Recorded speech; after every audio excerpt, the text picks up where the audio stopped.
Hello everyone, मेरा नाम है साक्षर और आप देख रहे हैं हमारा चैनल लर्निंग ट्यूब। आज हम करेंगे क्लास 7 ज्योग्राफी चैप्टर 5 वाटर। हमारे चैनल लर्निंग ट्यूब को सब्सक्राइब करें और बेल आइकन को ऑल पे दबाकर रखना ना भूलें। Thank you. Water. When you think of water, what comes to your mind? जब आप पानी के बारे में सोचते हैं तो आपके दिमाग में क्या आता है? रिवर आता होगा, वाटरफॉल्स आते होंगे और बारिश आती होगी, या आपके नल से जो पानी निकलता है वो आता होगा। बच्चों को पानी में बोट्स को तैराना बहुत पसंद है और जो पानी का जो वो जमा हो जाता है वहाँ पे तो स्पेशली। पर जब तक दोपहर होती है तब तक पानी गायब हो जाता है या कम हो जाता है, तो वो वाटर जो है वो जाता कहाँ पर है? The sun's heat causes evaporation of water vapours. जो सन की हीट है वो वाटर वेपर का इवेपोरेशन होता है सन की हीट की वजह से। When the water vapour cools down it condenses and forms cloud. और जब द वाटर वेपर जो है वो जब कूल डाउन हो जाता है तो वो कंडेंस हो जाता है और क्लाउड्स फॉर्म करता है। फ्रॉम देयर इट में फॉल ऑन द लैंड और sea in form of rain, snow और स्लीट। और वहाँ से लैंड या सी पर वाटर रेन, स्नो या स्लीट की फॉर्म में गिरता है। The process by which water continuously changes its form and circulates between ocean, atmosphere and land is known as water cycle. जिस प्रोसेस में वो अपनी फॉर्म रेगुलरली चेंज करता है और सर्कुलेट होता है बिटवीन ओशंस, एटमॉस्फेयर और लैंड के, उसको हम लोग वाटर साइकिल कहते हैं। और earth is like a terrarium. The same water that existed centuries ago still exist today. हमारा जो अर्थ है वो एक टेरारियम की तरह है। टेरारियम जो होता है वो एक जगह होती है। It is an enclosure, artificial enclosure for keeping small house plants. Terrarium जो होता है वो एक enclosure होता है जिसमें कि हम लोग small house plants रखते हैं। यहाँ पे आपको glossary में भी ये लिखा हुआ है। So our earth is like a terrarium. The same water that existed centuries ago still exists today. हमारा जो अर्थ है वो एक टेरारियम की तरह है, यानी कि जो पानी centuries ago था वो अभी भी है। और हम लोग कह सकते हैं कि जो पानी हम लोग हरियाणा में अभी कोई इरिगेशन के लिए यूज़ कर रहा होगा वो मे बी अमेज़न रिवर में होगा 100 साल पहले। तो हम लोग ये कह सकते हैं कि हमारा जो अर्थ है वो बहुत ही पुराना है और पानी जो है वो एक सर्कल में रोटेट होता है। मतलब अगर वो आज कहीं है वो सेंचुरीज अगो कहीं और भी हो सकता है। जो हमारे फ्रेश वाटर के जो मेजर सोर्सेज होते हैं, हमारे major sources are like fresh water की हमारे कई सारे मेजर सोर्सेज हैं, बट वो हैं जैसे रिवर्स, पॉन्ड, स्प्रिंग्स और ग्लेशियर्स। ये हमारे फ्रेश वाटर के रिसोर्सेज हैं। ये जो ओशन बॉडीज़ और सीज़ होते हैं उनमें सॉल्टी वाटर होता है। The water of the ocean is salty और सलाइन एज इट कंटेन्स। इसमें जो ओशन वाटर होता है और सी वाटर जो होता है, हमारे मेजर फ्रेश रिसोर्सेज हैं। फ्रेश वाटर के रिसोर्सेज रिवर्स हैं, पॉन्ड्स हैं, स्प्रिंग्स हैं और ग्लेशियर्स हैं। बट ओशन बॉडीज़ और सी जो होते हैं वो उनके में सॉल्टी वाटर होता है और जो वाटर ओशन और सी का होता है वो काफ़ी सलाइन होता है, क्योंकि उसमें काफ़ी large amount of dissolved salt होता है। और जो सॉल्ट होता है वो मोस्टली सोडियम क्लोराइड और the common table salt that you eat, जो क्योंकि उसमें जो होता है वो कॉमन सॉल्ट होता है या जो सोडियम क्लोराइड होता है। तो यहाँ पे यानी कि हमारा जो सलाइन इसलिए होता है क्योंकि उसमें काफ़ी large amount of sodium chloride होता है, या उसको हम लोग कॉमन टेबल सॉल्ट भी कहते हैं। यहाँ पे हमारे को ऊपर हम लोग अगर जाएंगे अभी, तो हमारे को एक फिगर दिया हुआ है 5.1 वाटर साइकिल का। उसमें दिया हुआ है हमारा कंडेंसेशन हो रहा है, प्रेसिपिटेशन हो रहा है, रन ऑफ हो रहा है और इवापोरेशन हो रहा है। तो हम लोग बारिश से स्टार्ट करते हैं। बारिश होती है तो पानी जो है वो नीचे जाता है, नीचे जाते जाते में काफ़ी सन की हीट की वजह से वो इवापोरेट होता है। इवापोरेट होता है तो वो ऊपर जाता है और कंडेंस हो जाता है, जिससे कि क्लाउड्स फॉर्म होते हैं। और क्लाउड्स जब जो हमारे क्लाउड जब बन जाते हैं, कुछ समय बाद वो प्रेसिपिटेट होते हैं और वापस रेन की फॉर्म में ही लैंड, ओशन, सीज, रिवर्स, इन सब पे गिरते हैं। अब हमारे को यहाँ पे दिया हुआ है मैप, जो कि वर्ल्ड की मेजर सीज, लेक्स और रिवर्स को दिखाता है। यहाँ पे हमारे को देख सकते हैं, हमारे को दिया हुआ है कोरल सी, और फिर एक अगला है हमारे पास डार्लिंग रिवर, और फिर है ब्रह्मपुत्र रिवर और गंगा रिवर, जो कि इंडियन रिवर्स हैं, इंडिया में है ये। फिर है अरेबियन सी, और फिर है कैस्पियन सी, ब्लैक सी, और है मेडिटेरेनियन सी। और यहाँ पे हमारे को फिर दिया हुआ है lake Victoria, Nilgiri river, orange river. और ये सारे जो हैं नीलगिरी रिवर और ऑरेंज रिवर अफ्रीका में है। और भी हमारे को जैसे यहाँ पे अमेज़न रिवर साउथ अमेरिका में दिखाया गया है, और यहाँ पे एक नाइल रिवर भी होता है, जो कि हमारे सबसे लॉन्गेस्ट रिवर है। नाइल रिवर जो है वो हम यहाँ पे देख सकते हैं, हमारे को अफ्रीका में दिया हुआ है ऊपर की तरफ, जो कि सबसे लॉन्गेस्ट रिवर है। Distribution of water bodies. We all know that 3/4 of Earth's surface is covered by water. हम सभी को पता है कि अर्थ का सरफेस जो है वो 3/4 वाटर से कवर्ड है। If there is more water than land on this earth, अगर अर्थ पे पानी ही ज़मीन से ज़्यादा है, तो इतनी सारी कंट्रीज़ जो हैं वो वाटर स्कैर्सिटी क्यों फेस कर रही हैं? पानी की तो कमी ही नहीं होनी चाहिए अगर 3/4 ऑफ अर्थ जो है वो वाटर से ही कवर्ड है।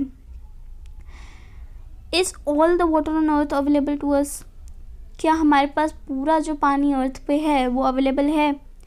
The following table gives us the distribution of water in percentage. नीचे जो हमारे को टेबल दिया हुआ है वो हमारे को एक बताता है कि एक विजन देता है कि हमारे पास कितना वाटर है। Ocean, ice caps, ground water, fresh water lakes, inland seas, salt lakes, atmosphere and river. 2 types of water हैं, saline water and fresh water. Saline water में ओशंस और सीज आते हैं, जिसमें कि 97.3% of total water on earth जो है वो ओशन और अर्थ सॉल्ट और जो सी है उसमें आते हैं। बट हम लोग उसको कंज्यूम नहीं कर सकते क्योंकि वो कुछ ज़्यादा ही सॉल्टी होते हैं, और हम लोग उसको like washing, bathing, regular activities, irrigation, इन सब में यूज़ नहीं कर सकते। नेक्स्ट आते हैं फ्रेश वाटर। फ्रेश वाटर में है ice caps, ground water, fresh water lakes, inland seas and salt lakes, atmosphere and rivers. Ice caps है 2.0%, बट क्योंकि वो आइस की फॉर्म में है तो हम लोग उसको अगेन यूज़ नहीं कर सकते ज़्यादातर। Next is ground water. Ground water जो है उसको ही हम लोग सबसे ज़्यादा यूज़ करते हैं, मतलब हमारी डे टू डे रेगुलरली जो हम लोग यूज़ करते हैं वाटर, वो मोस्टली ग्राउंड वाटर होता है। Fresh water lakes, fresh water lakes जो हैं वो 0.009% है। इनलैंड सीज और सॉल्ट लेक जो हैं वो 0.009% ही हैं, जो कि फ्रेश वाटर लेक्स के इक्वल है। Next is atmosphere. एटमॉस्फेयर में 0.0019% ऑफ वाटर है। Next is river. रिवर में 0.0001% वाटर है, और ये सारे मिलके 100% of total amount of water on earth बनाते हैं। यहाँ पे हमारे को एक 2 डू यू नो भी दिए हुए हैं, बट फर्स्ट ऑफ ऑल हम लोग इस टेबल को दोबारा से अच्छे से समझ लेते हैं। सलाइन वाटर होता है, फ्रेश वाटर होता है। फ्रेश वाटर जो है वो उसमें ice cap, ground water, fresh water lakes, inland seas, salt lakes, atmosphere और रिवर आते हैं। और सलाइन वाटर में ओशन, ये सब आते हैं। वाटर डिस्ट्रीब्यूशन के हम लोग एक सिंपल एक्टिविटी से भी दिखा सकते हैं। वो है, हम लोगों को बस 2 लीटर वाटर लेना है, उसको हम लोग मान लेते हैं वो टोटल अमाउंट ऑफ वाटर जो कि अर्थ पर है वो है। अब उसमें से आपको 12 स्पून ऑफ वाटर निकाल लेना है। अब आपने जो 12 स्पून ऑफ वाटर निकाल लिया, बाकी जो आपके पास वाटर बचा, वो जो वाटर है वो ओशन और सी में जितना वाटर है वो रिप्रेजेंट करता है। अब 12 स्पून हमने वाटर निकाल लिया और बाकी जो बचा वो सी और ओशन के वाटर को रिप्रेजेंट करता है। बट हम लोग ये वाटर यूज़ नहीं कर सकते क्योंकि ये कुछ ज़्यादा ही सलाइन होता है और मतलब उसमें सॉल्ट्स होते हैं। जो 12 स्पून ऑफ वाटर होता है जो कि बॉल में लिया गया था, वो total amount of fresh water on earth represent करता है। The figure shows us the distribution of this fresh water. See for yourself how much water can actually be used for you. यहाँ पे हमारे को 12 स्पून ऑफ वाटर दिखाई दे रहे हैं, उसमें 9 स्पून जो हैं वो आइस कैप्स हैं, 2 स्पून ग्राउंड वाटर है, हाफ स्पून जो है वो फ्रेश वाटर लेक्स है, 1 ड्रॉप जो है वो रिवर है। यानी कि हमारे पास टोटल जो फ्रेश वाटर है उसमें से 9 स्पून जो हैं वाटर के वो तो आइस कैप ही ले लेता है। उसके बाद 2 स्पून जो है वो हम लोगों के पास ग्राउंड वाटर होता है और हाफ स्पून जो है वो फ्रेश वाटर लेक्स जो होते हैं उससे निकलता है। और पूरे 2 लीटर वाटर में से सिर्फ 1 ड्रॉप वाटर जो है वो रिवर में होता है, और वो भी रिवर इतनी बड़ी होती है और उसमें से रिवर में से इतनी गंदगी होती है कि अब रिवर का पानी भी हमारे पीने लायक नहीं बचा है। अब हम देखते हैं do you no. Salinity is amount of salt in grams present in 1000 grams of water. The average salinity of the ocean is 35 parts per 1000. जो salinity amount होता है salt का वो है जो amount of salt in grams present in 1000 grams of water. Water के 1000 grams में जितना भी सॉल्ट है वो सैलिनिटी होता है। एवरेज सैलिनिटी ओशन की जो है वो है 35 पार्ट्स पर 1000। तो हमारा जो ओशन है उसकी एवरेज सैलिनिटी 35 पार्ट पर 1000 है। Next is dead sea in Israel has salinity of 340 grams per litre of water. Swimmers can float in it because of the increased salt content makes it dense. Swimmers जो है वो dead सी में float कर सकते हैं क्योंकि उसकी जो इतनी इंक्रीज अमाउंट ऑफ सॉल्ट है वो उसको डेंस बना देती है। Water is absolutely essential for survival. Water alone can quench our thirst when we are thirsty. Now, don't you think we are wasting a precious resource when we use water carelessly?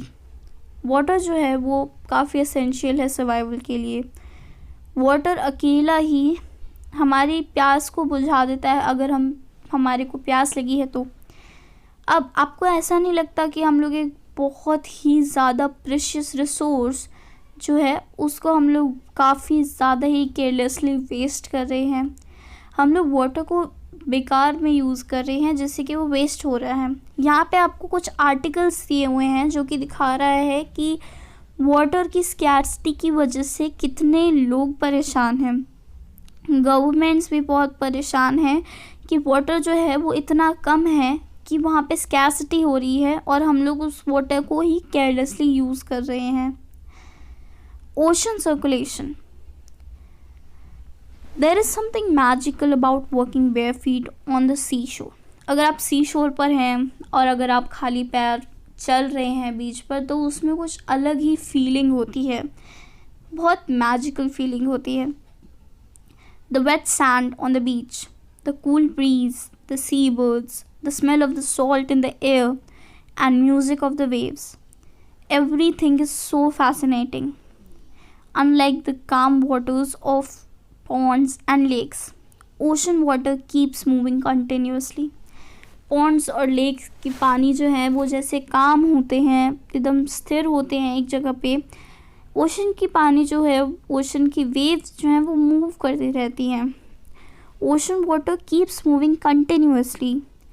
It is never still. The movements that occur in ocean can be broadly categorised as waves, tides and currents. Ocean की जो हमारे वो होती है, waves होती हैं, उसको हम लोग, जो मूवमेंट होती है उसको हम लोग कैटेगराइज कर सकते हैं एज वेव्स, टाइड्स और करंट्स.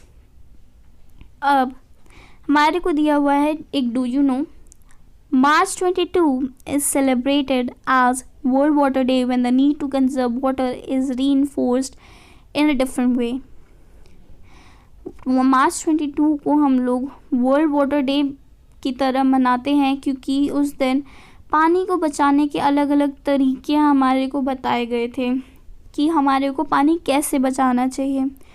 यहाँ पे हमारे को पैसिफिक ओशन की एक फिगर दी हुई है, फिगर 5.3, जो कि पैसिफिक ओशन की एक फिगर है. Waves. When you are playing throw ball on the beach and ball falls into the water, what happens? It is fun to watch how the ball gets washed back to the shore by the waves. When the water on the surface of the ocean rises and falls alternatively, they are called waves. हम लोग जब बीच पे ball खेलते हैं तो बहुत मज़ा आता है जब हम लोग की बॉल जो है वो पानी में चली जाती है और वेव्स जो है वो शोर के पास बॉल को वापस ले आती है, बट कभी कभार वो वापस अपने साथ ले भी जाती है. तो हमारा जो है, जो वाटर जो है वो अपनी सरफेस से राइज करता है और अपने आप ही गिर जाता है, उसको हम लोग वेव्स कहते हैं. During a storm the wind blowing at very high speed form huge waves. These may cause tremendous destruction on earthquake, a volcanic eruption, or underwater landslides can shift large amounts of ocean water. As a result, a huge tidal wave called tsunami that may be as high as 15 meters is formed. The largest tsunami ever measured was 150 meter high. एक storm के time पे जो wind जो है वो काफ़ी high speed से blow करती है, जिससे कि बहुत ह्यूज वेव्स फॉर्म होती हैं. इससे काफ़ी ट्रेमेंडस डिस्ट्रक्शन हो सकता है. एक अर्थक्वेक, एक वोल्केनिक इरप्शन या फिर अंडर वाटर लैंडस्लाइड, जिससे कि ओशन का पानी काफ़ी ज़्यादा शिफ्ट हो सकता है, उससे एक ह्यूज टाइड फॉर्म हो सकती है जिसको कि हम लोग सुनामी कहते हैं, जो कि 15 मीटर्स तक हाई हो सकती है. और अभी तक की सबसे हाईएस्ट एवर मेजर्ड सुनामी जो थी वो थी 150 meters high. These waves travel at a speed of more than 700 kilometre per hour. ये जो वेव्स हैं वो 700 किलोमीटर पर आवर से ज़्यादा की स्पीड पर ट्रैवल करती हैं. 2004 में जो सुनामी आई थी उसने इंडिया के कोस्टल एरियाज़ पे बहुत ज़्यादा ही डैमेज किया था. और अंडमान और निकोबार आइलैंड का जो इंदिरा पॉइंट था वो सुनामी के बाद सबमर्ज हो गया था. हमारी जो सुनामी आई थी उसमें इंदिरा पॉइंट जो कि निकोबार और अंडमान और निकोबार आइलैंड के पास था वो सबमर्ज होने वाले ही था सुनामी की वजह से. अब हम देखते हैं do you know. Waves are formed when winds scrape across the ocean surface. Waves तब फॉर्म होते हैं जब ओशन जो है वो अपनी सरफेस के ऊपर स्क्रैप करती है. The stronger the wind blows the bigger the wave becomes. जितनी तेज़ हवा चलती है उतना ही बड़ा वेव बनता है। नेक्स्ट है tsunami is a Japanese word that means harbor waves, as the harbors gets destroyed whenever there is a tsunami. Tsunami एक जापानीज वर्ड है, जापानीज में उसका मतलब होता है हार्बर वेव्स, क्योंकि जब भी सुनामी आता है तो हार्बर जो होते हैं वो डिस्ट्रॉय हो जाते हैं। Tsunami, the earth's pandemonium. Tsunami or the harbor wave struck havoc in Indian Ocean on 26th December 2004. The wave was the result of the earthquake that had its epicenter close to the western boundary of Sumatra. The wave was the result of the earthquake that had its epicenter close to the western boundary of Sumatra. The magnitude of the earth was 9.0 on the Richter scale.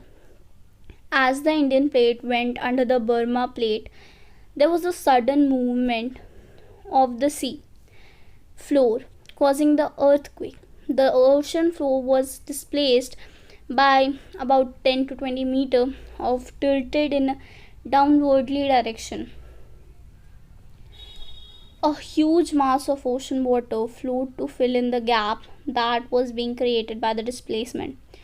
This marked the withdrawal of the water mass from the coastline of the land masses in the South and Southeast Asia.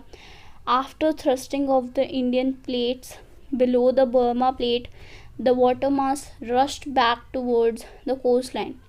Tsunami traveled at a speed of about 800 km per hour, comparable to speed of commercial aircraft, and completely washed away some of the islands in Indian Ocean.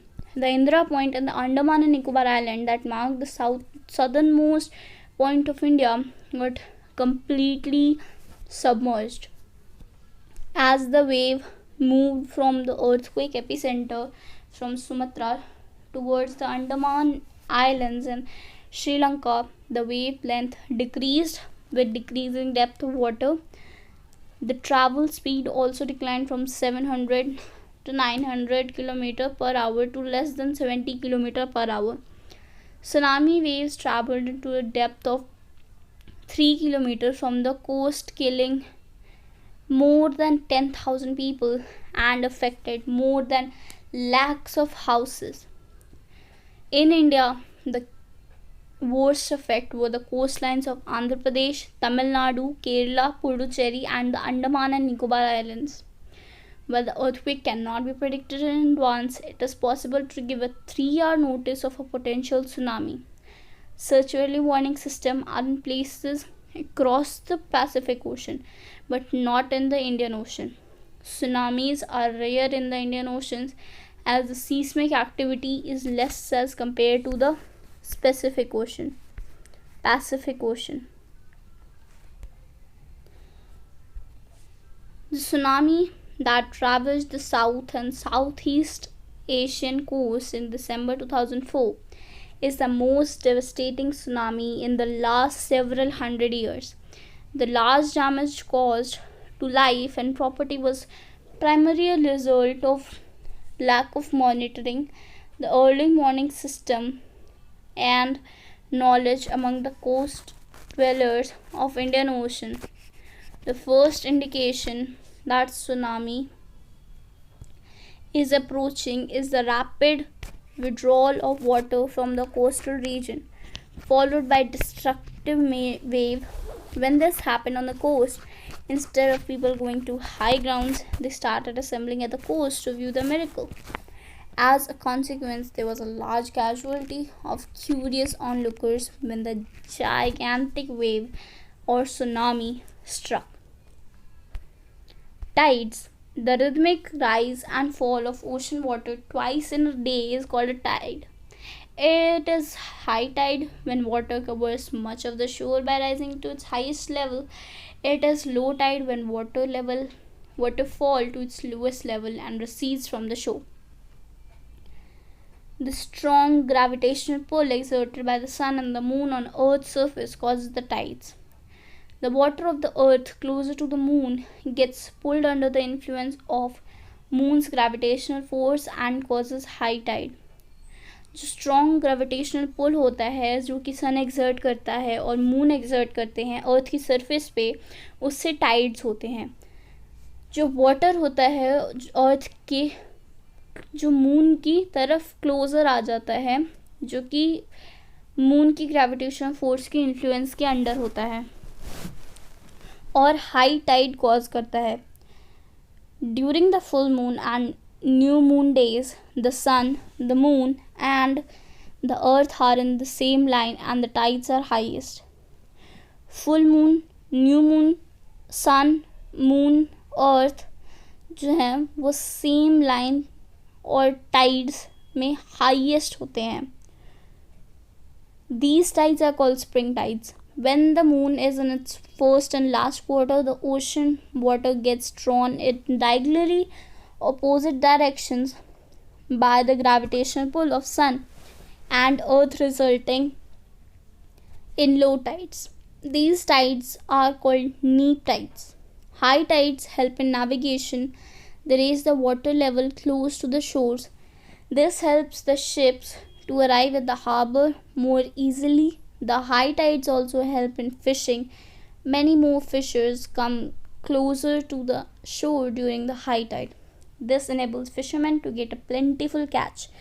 The rise and fall of water due to tides is being used to generate electricity in some places. यहाँ पे आपको दिखाया हुआ है spring Tide और नीप Tide के बारे में. यहाँ पे नीप टाइड है, मून अर्थ के सामने है और सन अर्थ के सामने है. स्प्रिंग टाइड में अर्थ के सामने मून है, मून के सामने सन है और अर्थ जो है वो नीचे वाली फिगर में earth is in the middle of moon and sun. Ocean currents. अब हम लोग करेंगे ओशन करंट्स के बारे में. Ocean currents are stream of water flowing constantly on the ocean surface in definite direction. Ocean currents जो हैं वो वाटर के स्ट्रीम्स हैं जो कि ओशन सरफेस से एक डेफिनेट डायरेक्शन में फ्लो कर रहे हैं. The ocean currents may be warm or cold. Generally, the warm current originate near the equator and move towards the pole. The cold current carrying water from the pole or higher latitude to tropical or lower latitudes. The Labrador ocean current is cold current while the Gulf Stream is a warm current. Labrador ocean current जो है वो एक cold current है और Gulf Stream जो है वो एक warm current है. The ocean current influence the temperature conditions of the area. Warm currents bring about warm temperature over land surface. Warm current जो है वो warm temperature लाते हैं land surfaces पे और areas where the warm and cold current meet provides the best fishing ground of the world. Seas around Japan and eastern coast of North America are such examples. The areas where a warm and cold current meet also experiences foggy weather, making it difficult for navigation. यहाँ पे आपको एक map दिया हुआ है ocean current के बारे में. इसमें वाइट जो इसमें ब्लू कलर की जो एरोज हैं वो कोल्ड करेंट्स हैं और ये रेड वाले का जो एरोज हैं वो वार्म करेंट्स हैं. यहाँ पे हमारे को दिखाया हुआ है कि अलग अलग जगहों से वार्म करेंट्स और कोल्ड करेंट्स आ रहे हैं और अलग अलग जगहों पे और अलग अलग डायरेक्शंस में जा रहे हैं. तो ये थे हमारे क्लास 7 ज्योग्राफी चैप्टर 5 वाटर के बारे में हमने पढ़ा. इसमें हमने वेव्स, ओशन करंट्स और टाइड्स के बारे में पढ़ा. हमने वाटर साइकिल के बारे में पढ़ा. और अगर आपको ये वीडियो अच्छा लगा तो प्लीज़ इसको लाइक करें, हमें कमेंट करके बताएं और इस वीडियो को शेयर करें. और अगर आपने हमारा चैनल सब्सक्राइब नहीं किया है तो हमारे चैनल को अभी सब्सक्राइब करें और बेल बटन दबाना ना भूलें. Thank you so much.